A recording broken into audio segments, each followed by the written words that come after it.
مقامات رسمی میگویند ادعاها درباره واردات ماشین‌های را تحقیق می‌کنند که گویا از آلمان دزدیده و در تاجیکستان فروختند.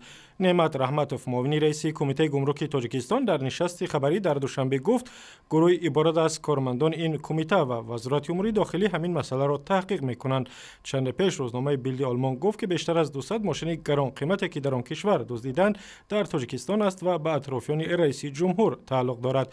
معاون رئیس خدمات گمرک گفت که آوردن ماشین‌های دزدی به تاجیکستان کاری سخت است و خود کشورهای اروپایی باید مانع دزدی ماشین‌ها شوند. رئیس کمیته ساختمان تاجیکستان میگوید دستور داده است که به مردم روستاها طرح خانه‌های تاب‌آور به زمین لرزه پیشنهاد شود تا از بنیاد خانه‌های کاهگلی آسیب پذیر دست بکشند. با گفته او تاکنون در کشور ساختمان خانه‌های گلین رایج است و زمین لرزه چند پیش در ناحیه وحدت را او یادآور شد که ده‌ها خانه در این زمین لرزه ویران شدند. و همین وحدت میان حدود 104 خانه ساخته ایستادن با دستگیری تمام مردم تاجیکستان. مکتب برای 660 پیاده، بنگاهی طبی و راههای برق و آب همش به نقشه گرفته. رئیس کمیته ساختمان همچنین گفت بهتر است در تاجیکستان کم زمین خانه‌های بلندداشتانه ساخته شود تا در آنها چند خانواده جای بگیرند.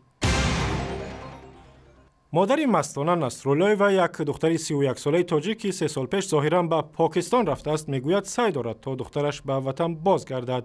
مقامات انتظامی تاجیکستان بارها از او خواستند که در بازگردانیدن مستانه به وطن مساعدت کند، اما مادرش میگوید تاکنون کاری از دستش نآمده است. همین خودش حج رفت، همون راه رستون اچخیلی دید که همین پاسی حج بابر رفت. همین گفتن شمیده گو که دفتر مینجا میگه که ایران نام در وضعیت ترکیه را.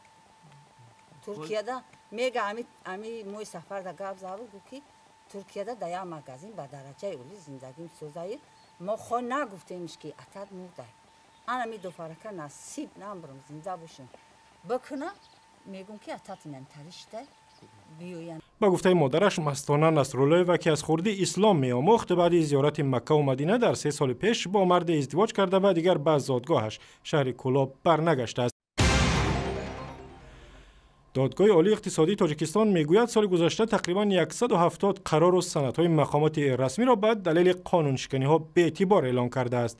در نشست خبری در دوشنبه نعیم منصوروف رئیس دادگاه گفت اکثر امر و فرمانهای به اعتبار شده درباره تقسیم غیر قانونی زمین است.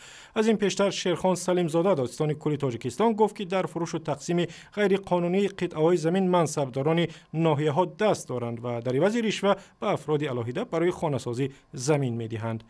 جزئیات این خبر و خبرهای دیگر در تارنمای رادیو آزادی، در صفحه‌های ما در فیسبوک، توییتر، یوتیوب و هم زمینه مخصوصی رادیو آزادی برای تلفن‌های همراه.